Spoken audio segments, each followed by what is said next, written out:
Speeding. Speeding. Speeding. 5, 4, 3, 2, 1.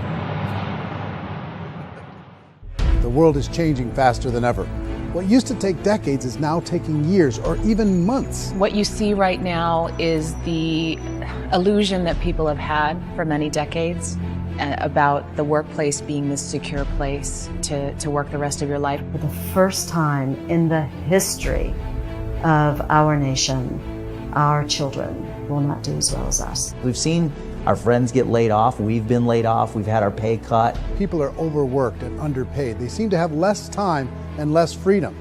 They live under constant pressure. This is going to be forced. And so even if your employer loves you, they may have to cut you. There's something wrong that on Monday morning, the heart attack rate increases by 35%. Technology is accelerating, job security is declining. It just doesn't seem like the old models of making a living are as reliable as they used to be. Every aspect of our lives, there's a better way out there, but we're still doing it the old way. We live in the greatest country on the planet, and there are a lot of people sitting around complaining and being cynical. Like everyone's whining about this old model, and I'm like, why don't you leave it? Look at all this over here. Look at all this opportunity. Since so much of our lives revolve around our work and the way we make our living, many people are thinking there just has to be a better way. The biggest challenge facing our world today is not making money, is what are we going to do with all the displaced, unemployed people? People are afraid that they're going to make the wrong decision. People are afraid of the unknown. People are afraid that maybe I don't have the skills. Hey, sports fans. Industrial age is over. It's dead. It's dying. That's why going to school to get a job is an obsolete idea. A steady paycheck is an industrial age idea.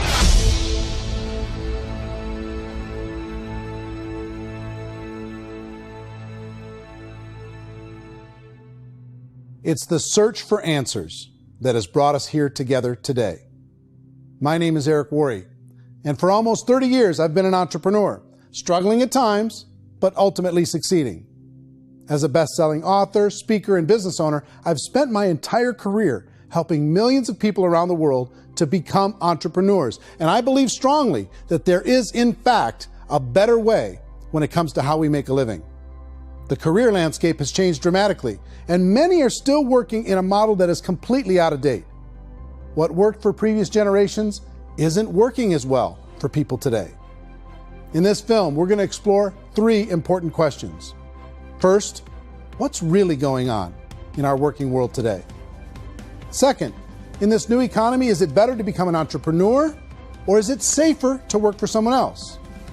And third, if a person decides to become an entrepreneur and start their own business, how can they do it without taking on massive risk? To help in this journey, I've brought together some of the greatest experts and thought leaders in the field of entrepreneurship to share the real facts with you. My intention is to give you new information that will allow you to make choices that are not limited by an old, outdated model. Let's start by understanding what's going on in our working world today.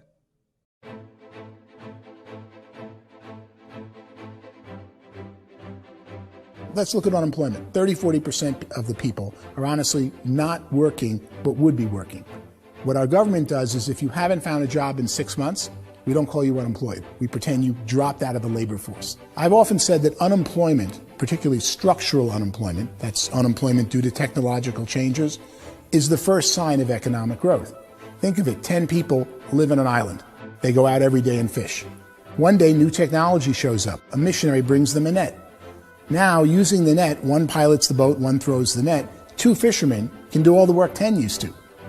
That's a 500% increase in productivity, 2 doing the work of 10, in one day. You don't have to learn a lot to learn how to throw a net instead of throw a fishing line. The island's got a big problem, 80% unemployment. But the island still has all the wealth of the fish because the 2 people produce as much fish as 10 did. Now, of course, looking back in history, these changes used to take thousands of years.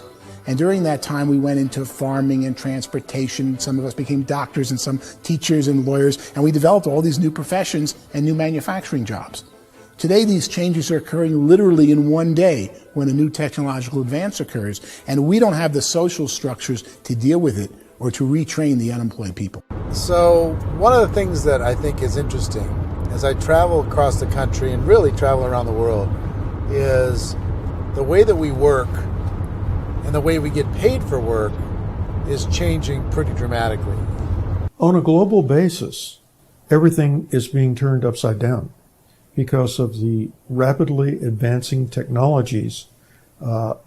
They are eliminating many jobs, and we have been left with many people not prepared for the jobs that exist. A lot of demand in public companies was to squeeze out all the fat and to get just as much margin as we possibly could, and fat equals humans. So this idea of job security in information age is so obsolete, but it's still taught inside our school system. And that's where the problem starts.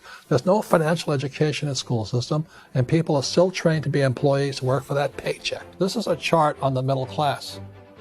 What's happening in the middle class, those that went to school, their incomes have been coming down for years. And parents still say to their kids, go to school, get a job. Now what happens to all those middle class people who are dropping off the ends of the chart? Well, they become what's called working poor. And this is what happens to working poor. But they say poverty is ending. Well, poverty may be ending, but working poverty is going up. And this is food stamp usage. So food stamp usage in America is going through the roof right now because people cannot earn what they call a living wage. Most people have experienced financial pressures that I think are probably greater than they have been in the past. If you're not working for yourself, then it's going to be a pretty hard road for a lot of people. Today, if you're going to control your future, the 40-40 plan is gone, where you can graduate from college and get a job and work for 40 hours a week for 40 years. That day is gone. So some of these charts actually tell you what's going on. And this is a really interesting one, you know. People are going back to school because if I go back to school, I'll get a nice job. But this is what's happening to, it's called Sallie Mae, which is the student loan guys. Student loan is going through the roof. It's now over $1 trillion, and student loan debt is worse than credit card debt. So when people stopped using credit card, the government got people into student loan debt. And the problem with student loan debt is you can never be forgiven. See, with credit card debt, you can declare bankruptcy and then all's forgiven. But student loan debt, you can declare bankruptcy, you still owe it. It's the worst of all debt. But this is the next picture. Look at this chart here. This is what's happening to wages of college graduates. It's going down. So you go to college, you rack up all this debt, but you earn less money. Now, that's not that intelligent. Average person who's been working a lifetime in America today is ending their lifetime at 65 with about $41,000 in assets. They earned just enough to survive. I think in the United States we have something like 17 trillion in debt. That's just the federal government debt. We got another 2 in municipal and in other, let's call it almost 20 trillion government. We've got 40 trillion in private debt. That comes up to close to 60 trillion. When you then add something we never had before, what you were talking about, when we look at the unfunded portion of Social Security and primarily Medicare, Medicaid, that, at the most conservative estimates from outside firms, Kleiner Perkins, 67 trillion and growing. That's more than all our other debt. There's less conservative estimates that say it's 84 trillion or higher. I added up conservatively $127 trillion in total debt. Debt is a financial drug. When you take it to excess, it's like taking a drug. Yeah, it makes you feel better, it enhances your performance, but at a huge cost, eventually it kills you. And so that's what happens. We keep doing more and more debt, and you get less and less results, just like a drug, until the debt gets so high that it crushes the whole system. That's where we're at, 8.2 times GDP. You know who I feel sorry for? I feel sorry for the person who dreads going to work, who is sick to their stomach on Monday morning, who hates their alarm clock, who gets a little glimmer of hope on a Wednesday because it's hump day and says, thank God it's Friday. And they live for those 2 days a week where they get to be themselves and they don't have to be around people they don't like, and they don't have to play the political game in the office, and they don't have to live this half life. The person that works 50 weeks a year just to be able to have the 2 weeks for vacation. And you know what happens to most of them nowadays? They don't have a vacation. They have a staycation. They have time off of work, but they don't get to go where they want to go because they're overextended. They've got all this debt. They got all this situation. They hate their alarm clock. They can't sleep until they're done. They have to spend most of their life in traffic. I feel sorry for that group of people because there's a better way. They just don't know it. I see this really interesting attempt at rugged individuality in a 6x8 rectangle. And I feel like you're all the same, except for the little push pins of the pictures. There's different pictures. Yours is named Jenny and his is named Sujara, but it's the same people. And this is how they are, and they're just like the zombies, and there's no joy in there, there's no fun. There's always like the wacky woman who decorates her cubicle, and that's the most she can do there. You got to give her credits, right? The wacky cubicle woman. The basis for their life is worry. I'm worried, you know, maybe I'll get fired. I'm worried maybe my company will go out of business. I'm worried I can't keep spinning the plates on paying the bills. I'm worried about how do I send my kids to college. I'm worried, what if the transmission of my car breaks? That's, you know, 2 or 3, I can't fix it. People live in a sea of worry, and it eats at them. Those signs that people held up during the Depression didn't say looking for gainful employment in a cubicle. It said looking for work. Work is what we're looking for. Job is just a unit of measurement.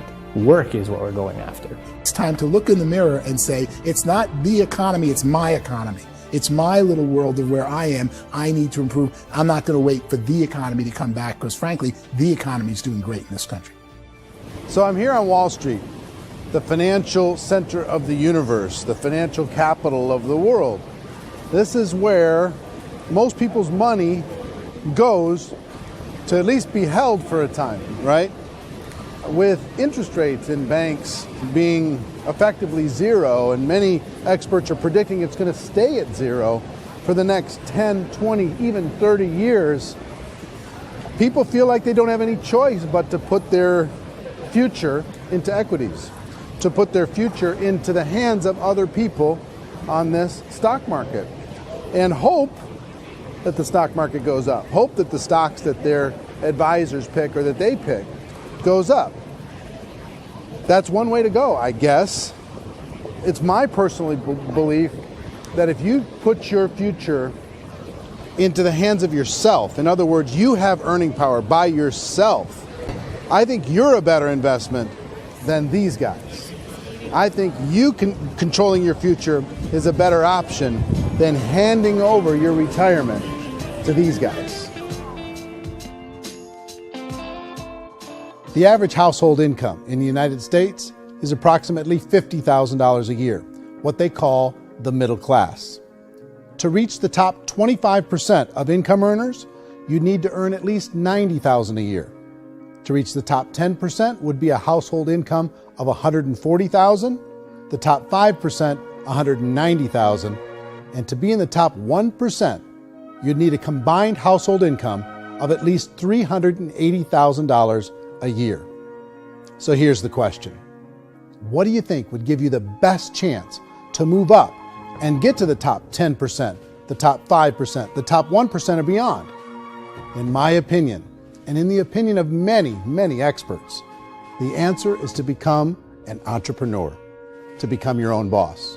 I think you have to be a business owner. I can't, the only time I ever say to someone it'd be great to be an employee is when they've already told me they've surrendered. I only tell people who are wounded spiritually that they should be an employee. And it's that feeling that you get when you pick up the backpack off the little Cub Scout and say, "Don't worry, little guy, we'll get you back to the camp."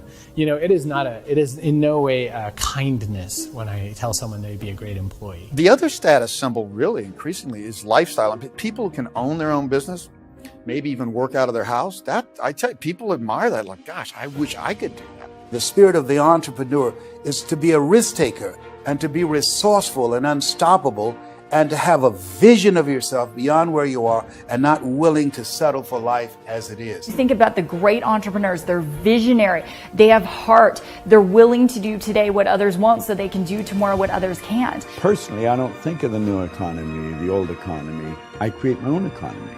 The entrepreneur's in control. I decide what the economy is going to be like. In the world of entrepreneurship, there are no limits. you can make as much as you want, depending on how much you want to work and how smart you are and how great a team you put together. There's no more lifetime rewarding business than being an entrepreneur. Why in America, where anyone could be anything, would people want to give up their freedom and become effectively a modern-day slave, told shut up and be here every morning at 7:30, leave at 5:30, and do what I tell you? If people decide to become an entrepreneur and work for themselves, they have some traditional options, but they're riskier than you might think. Any kind of a retail business, retail build-outs, is extremely expensive.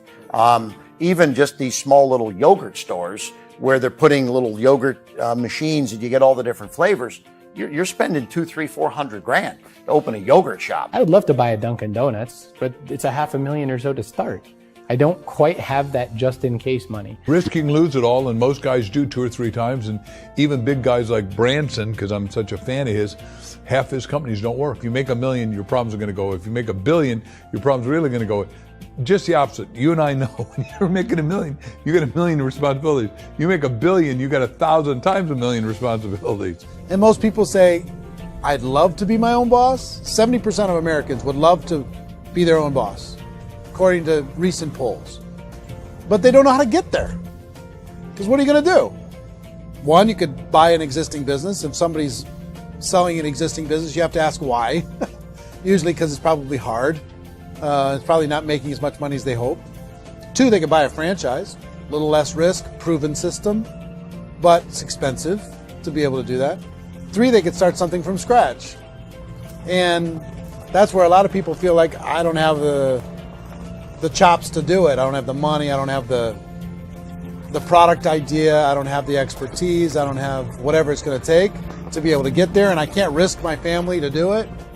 So, 4th, they could become an investor.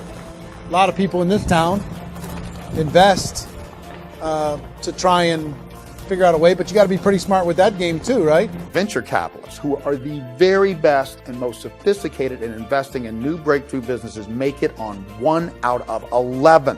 That means 10 out of 11 are mediocre or fail. Most of them fail. That's the risk there. An angel investor is lucky to get 1 out of 15 or 20. A business is a team sport. Like, I have to have accountants, I have to have engineers, I have to have systems designers, I have to have sales, marketing, I have to have accounting, I have to have mission statements, I have to have legal and all that. The average Joe Schmo, even me, I go out there, I don't have the skills to put a business together. I think the bottom line for the 4 traditional options is they take money, sometimes a lot of it. They take expertise, and they take time. All of that adds up to just too much risk for most people. I bought a business from somebody else and it was a lot of work. And you start wondering, what did I just buy? Because I guess ultimately I own your email list and I just overpaid for it. People that start their own business, they spend a lot of money, they spend a lot of time, a lot of effort to get things started. And the more you invest on the upfront, the harder you typically work at it. I can tell you what the success rate is of a restaurant. What is it? They're crazy enough. About 90% of them fail. About 90%, in how quickly? Year or less. Wow. And if we're talking non-franchise, we're talking franchise, Sure. That's totally different. Yeah. But our students aren't getting franchise restaurants. You got to invest big money. Exactly. And with someone like McDonald's, you've had to work with the company for a long period of time, really know the Even have a chance at investing $1 million. have a chance, and it's a slim chance. What if there was a way that you had all the proven aspects, the comfort aspects, and you could still control your own life? What if there was both? In other words, you didn't have to create everything from scratch. You didn't have to be a super leader. All you had to do, what if there was a proven product already? You didn't have to create the product. And there's a proven system already, proven training already. Everything except an employer. That was the only thing that you didn't have. Do you think more people would be open to working for themselves in that environment?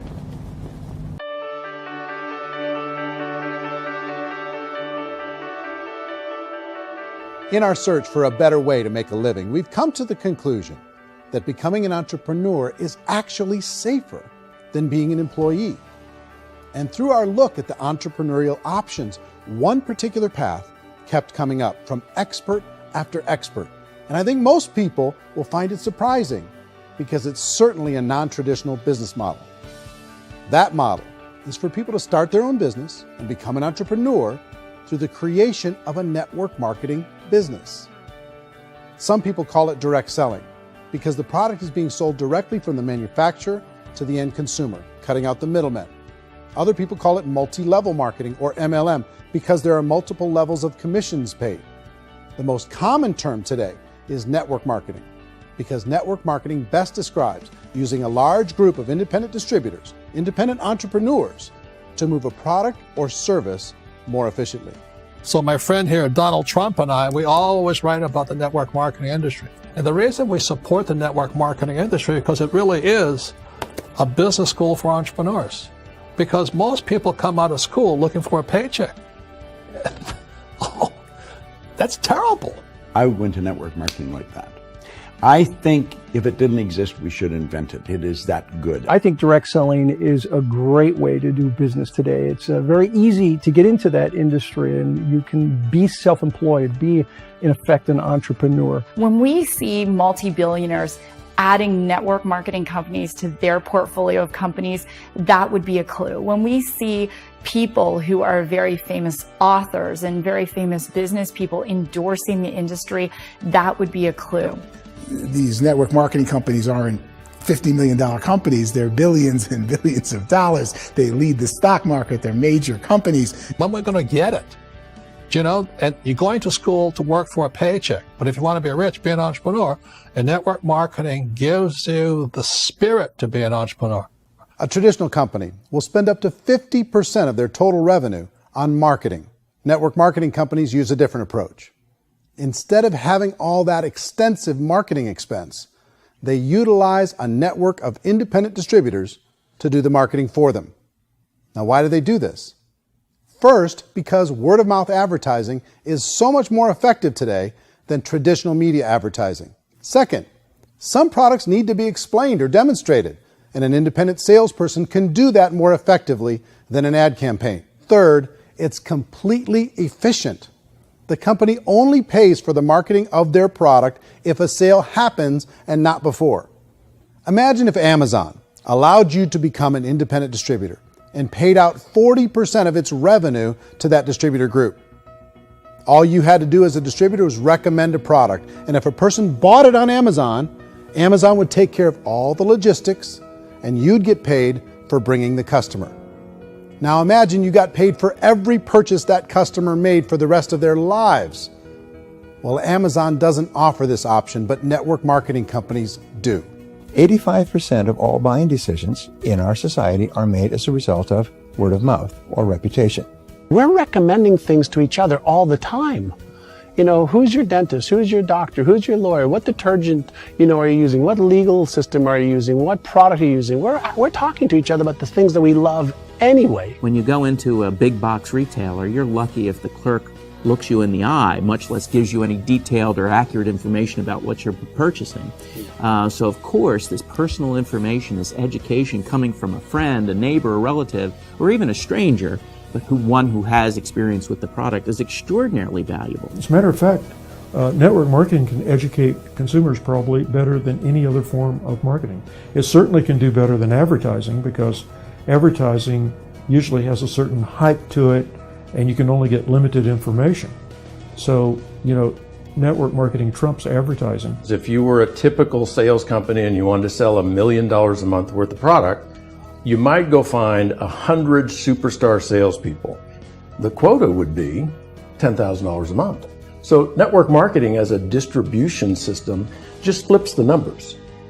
So we use 10,000 happy, raving fans of a particular product, and we don't concern ourselves so much with how much product each one of them individually sells. If they sell just $100 or $200 a month, and there's 10,000 of them, you're selling $1 million to $2 million a month worth of product. And that's the best way I can explain how network marketing works. This is the marketing arm of the company. There's not money being wasted on bricks and mortar. There's not money being wasted on inventory that's sitting stagnant somewhere. There's not of employees standing around that don't have customers. These are people that are going to connect with customers. These companies allow people to become independent distributors for extremely low cost and with no minimum time or sales quota. Essentially, they own their own business and can provide as much or as little sales as they choose. In other words, the distributor gets all the benefits of traditional business ownership without the risk. The advantage of network marketing is the ease of entry, the low risk, and the low startup cost, because almost everything else has very high risk. You can get in for a minimal investment. You're buying into a system that's already been proven, products or services that have been proven to work. The keys to network marketing is providing an opportunity for the masses to get involved, providing an opportunity for the average person who doesn't have the resources to start their own business. All of this so far is fairly straightforward, but network marketing offers another benefit, and it's this benefit that makes it so interesting for entrepreneurs. Network marketing allows a distributor to build their own network of other distributors and then compensates them on the sales created by that entire group. Direct selling is, at its base, very simple. It's the sale of a product or service to an individual on a face-to-face, one-on-one basis, just the way we're talking right now. But there's an important element as well, and that's the offering in conjunction with that sale of product, the offering of an opportunity for someone to make something of themselves. No matter what your social status is, no matter what language that you speak, I mean, look how many unbelievable people are becoming successful that speak every kind of language out there. What an awesome gift to give the world. Instead of having to work your way up in a system and prove that you could be a sales manager, they just decided everybody can be a sales manager. Everybody gets to build a sales team from day one. And so what that brought into the system of growth as a direct selling company is the concept of compounding or geometric progression.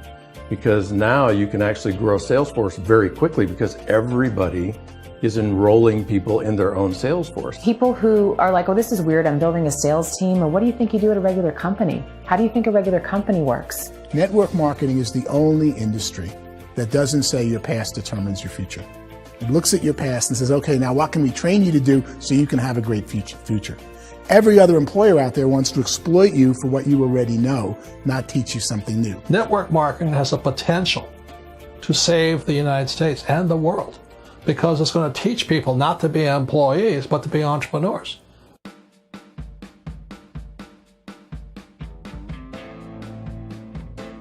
According to the Direct Selling Association, if you add up all the network marketing companies around the world, they combine to do over $178 billion a year in retail sales.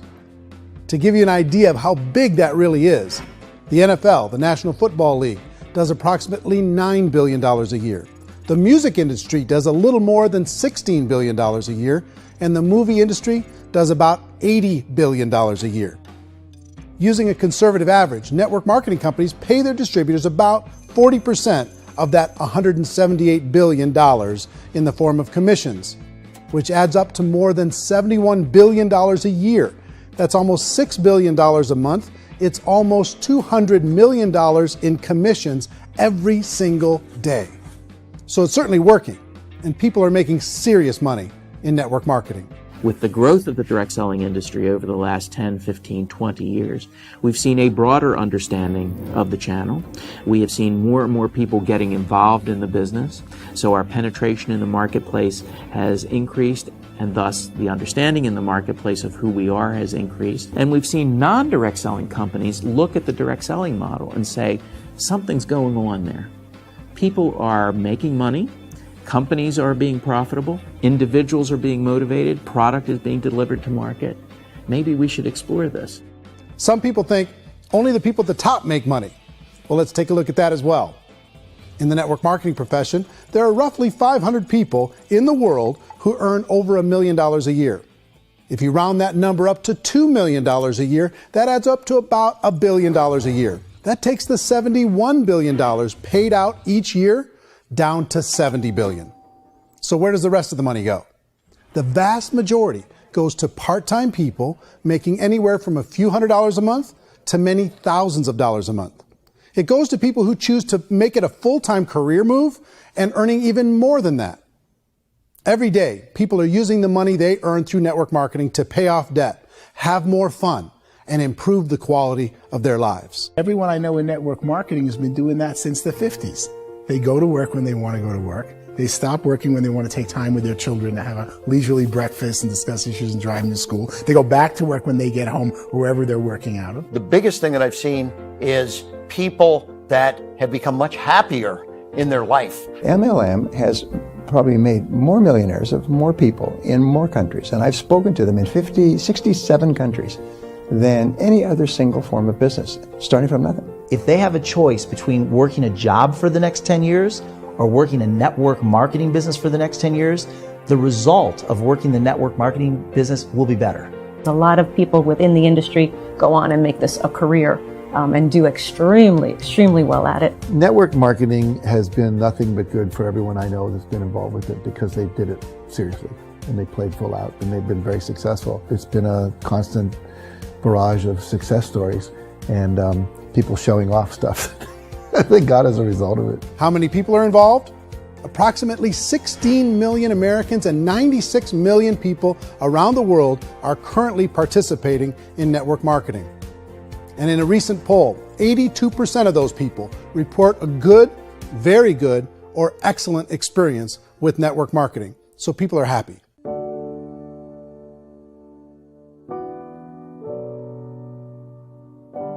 So I've taken a look at the network marketing profession and really tried to understand why so many people are confused as to the validity of this as a business.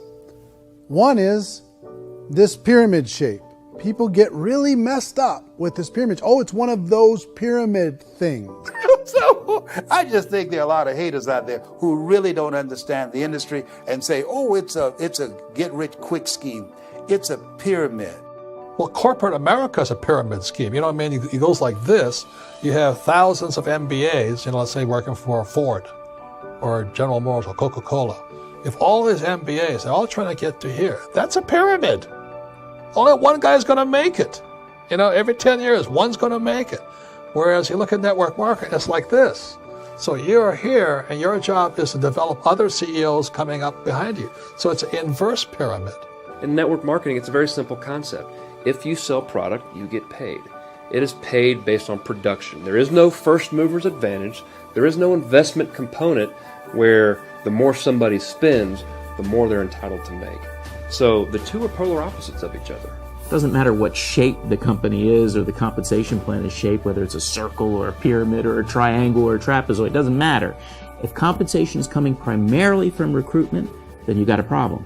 On the other hand, if an operation is basing their compensation to participants on the basis of sales, even when those sales are generated by people you've recruited, well, then you're a perfectly legitimate enterprise. That's the legal test, it's the practical test. Another issue that's been true in the past that is no longer true now is people used to be in network marketing loaded up with products that they couldn't sell and they ended up a loser. They ended up with a bunch of product in their garage. They ended up with a bunch of products sitting in their kitchen shelves or whatever. And they thought they could sell it and then they weren't willing to or able to sell it. And they ended up with a bunch of stuff and they were bitter about it. There was this thing called front loading where you had to buy if you bought $25,000 worth of product, you got better commissions and all this. Today, it's almost all done by computer. It's direct mail comes from a warehouse somewhere else. You don't have to have all this inventory. You don't have to stock up. It's a paperless world now. Most of it's done online. You have a back office. It really works. And the technology has changed everything. Third issue is people start talking about 99% of people in network marketing don't make any money.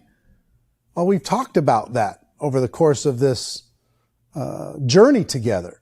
Almost $200 million a day is being paid out to network marketing distributors around the world. The naysayers, the people who say that it doesn't work, are usually the ones who just don't know how to make it work for themselves. And so they're giving you an opinion, and I tell people, don't confuse people's opinions with expertise, because opinions are free.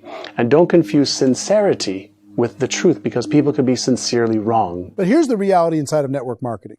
The vast majority of people that get involved in network marketing just become customers, and they get involved to be able to purchase product at a lower price. If you take Costco as an example, if a person goes into Costco and gets a membership to Costco so they can get a lower price on the product, we don't call that person a loser because they have a bunch of product that they walked out with with a smile on their face. Yet when some people want to take a look at network marketing, they say, well, those people, they're just using the product and they aren't earning an income, so they must be a loser. They're not a loser, they're a happy customer. That's the vast majority of people that are involved in network marketing. Now, a smaller percentage of those people decide to go build a business. They earn $300 a month, $500 a month, $1,000, $2,000. That's the bulk of earnings in network marketing. And then there's the few that really decide to take it serious, really decide to build a large network, really work to make that network very, very productive. And those people make huge amounts of money and there's no cap. What I do as an outside economist, just somebody looking at this industry like any other industry I speak and say, look, what's the realities of this? 1% do incredibly well. 10% generate some additional income at pretty low risk and effort. That's not, and 90% of people roughly end up customers. One thing that I think is real when it comes to people's perceptions about network marketing is people put this, and distributors, I think, involved in network marketing have some responsibility for this. They have sometimes unrealistic claims about the product or about the income. Most people who become distributors, they want the money, they want to be successful, but they don't have the skills. They don't know what to do. And when people don't know what to do and they're in a new business, they're scared. And when they're scared, they panic and desperation kind of sets in. So they think everyone they talk to has to get in. So if I talk to you and you say, well, no, I don't have time to do that, they're like, no, I need you. You have to do this or I won't be successful. So I start clawing on you. I start that desperation. So then I start making claims about the product, which are not appropriate, probably not even true. Or I start saying, oh, let me show you how you can make all this money and you don't have to do anything, Eric. And so you just totally misrepresent the opportunity, and you're clingy with people because you think you need everybody to be successful, and you don't. You know, one of the messages that I try to deliver most forcefully to companies as well as salespeople in direct selling is that you don't have to overpromise. The reality is in network marketing, there's a lot of hard work involved. There's a lot of effort. You're going to have to develop yourself. It's a business like anything else. It's going to take some time, but in my opinion, it's better.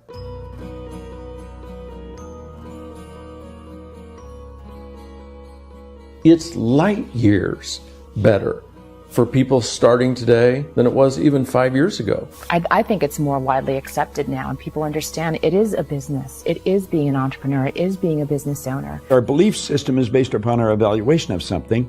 And frequently, if we reevaluate a situation, our belief about that situation will change. The industry has changed and it's grown up. It's totally transformed. You've got young people today that have grown up with social media, and they understand networks. They understand how people are connected through technology, and they understand how money flows through those networks. So when they see network marketing, they don't see it the way their parents saw it. And we've all learned, the larger industry that you represent, has all learned from those mistakes and flaws and errors that have happened early on. Early algorithms didn't work the right way. That's all fixed. It's like when they design a computer program, they design the program, then they run it, and then they go back through and they debug it. The MLM industry has been debugged. This is the day of being virtual, being able to run a business from your mobile phone. I mean, it's incredible. Companies are getting smarter. They're implementing more consumer protections. They're implementing more compliance training. They're doing more with respect to product research. If you do get involved and you make purchases of inventory, even on a voluntary basis, if you decide that this business is not for you, you can leave and have that inventory repurchased by the company. There's no other business that offers that kind of protection on a voluntary, self-regulatory basis.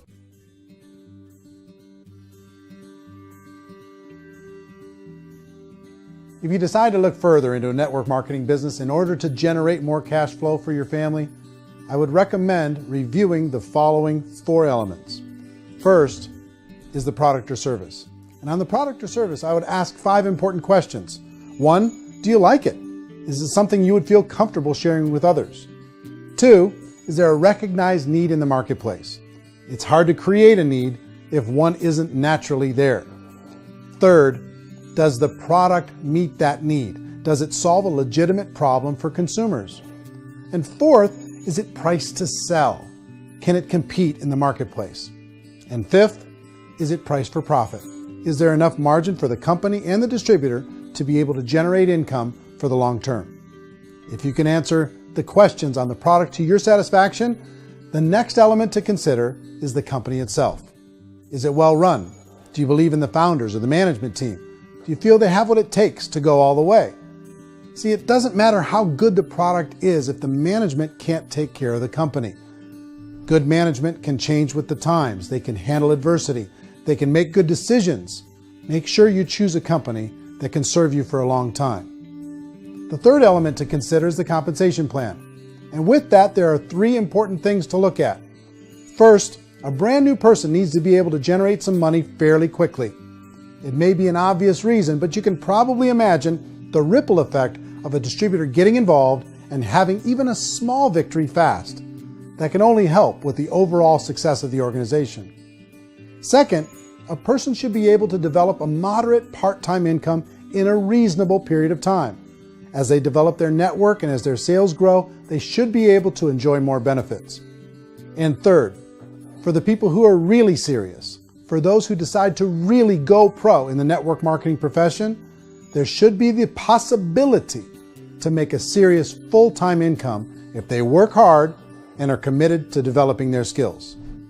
If you're comfortable with the product, the company, and the compensation plan, the last thing you should look at is the support that will be made available to you. Does the company have a website? Does it have a solid online reporting tool? Do they have comprehensive training available? Do they host events to help you build your business? If you decide to do this, what kind of a support system can you plug into? Choosing a network marketing company is a personal decision. But evaluating the 4 elements of product, company, compensation plan, and support is a great place to start. Is the company promising that you're going to get rich quick or that you can make a lot of money without a lot of effort? That's a red flag. Is there a product that you really believe in that you think can be sold? Or are you being told by salespeople or the person who's trying to recruit you or by the company itself that don't worry about the product, all you have to do is recruit other people into the business? Red flag, warning sign. If you're hearing that, take a second or even a third look. Get to know the customers, the products, the business, have some success, and see where the opportunities might take you to move up in the organization. I want to find out, how concerned are they about my education, my training, and my development? Is there a space for me to grow? Most important question. Learn everything that you can about the product. Make sure it's something that you believe in, and learn everything you can about the industry and work that system. You have to be very passionate about whatever that company is doing. I would get involved. You can always test drive anything, the product, the service, the community, and then lean into it a bit. If it feels good, then lean into it a lot. Behind me is the Lincoln Memorial. And this is a place where Martin Luther King Jr. had his famous "I Have a Dream" speech. And at that speech, he talked about his dream for equality for everyone around the world, and that's a noble dream. But I think more people need to remember what it was like when they were kids and the dream was still alive in them. Before it got beaten out of them by reality, by this paycheck, by these responsibilities, and by having to live for this job to pay the bills. I think people need to remember that, go back to that. Once they know that there's a better way, I think their future is going to be much brighter. They can live a better life.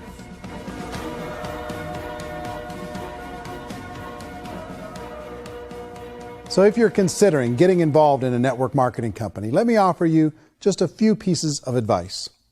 First, network marketing isn't perfect. It's emotional, it's challenging. Like any entrepreneurial venture, it can have its up days and its down days. But if you have an entrepreneurial bone in your body, it's just better. Second, if you're going to do it, decide to be professional. Decide to go pro. It's better to do that than just be this amateur sticking your toe in the water. Third, as any professional, you're going to have to learn some new skills. And I promise you, inside of the network marketing profession, they're not too difficult to learn. Fourth, like anything worthwhile, it's going to take some time.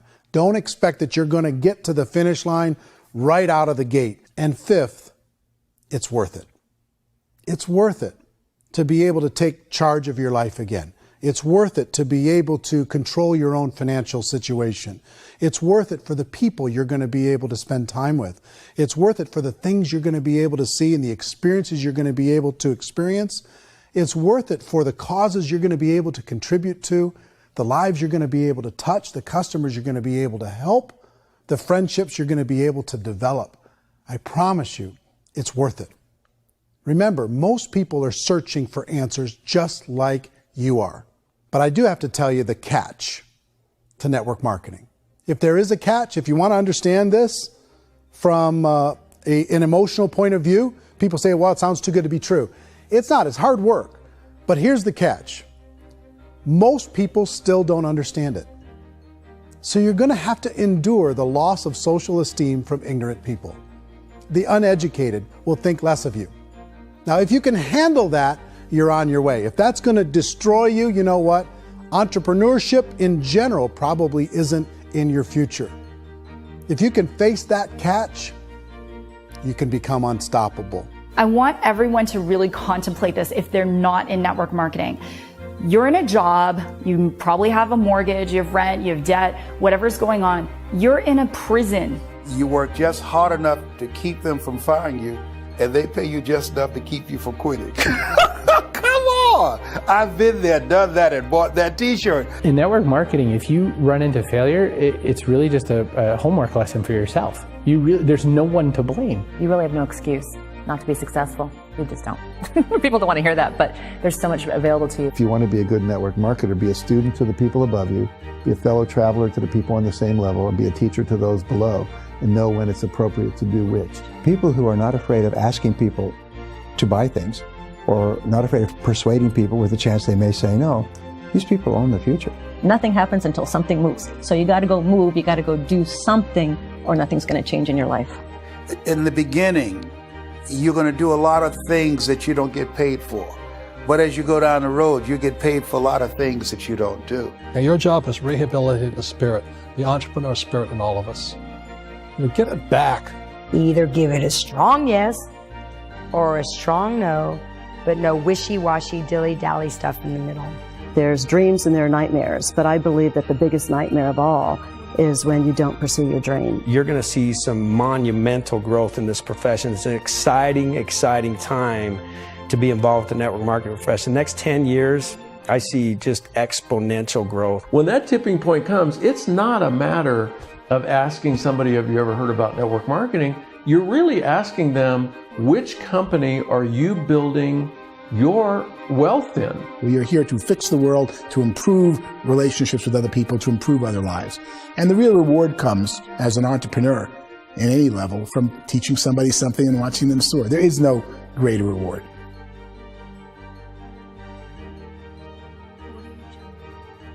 Life's too short to spend it living someone else's dream instead of your own. It's too short to spend it living at a fraction of your potential.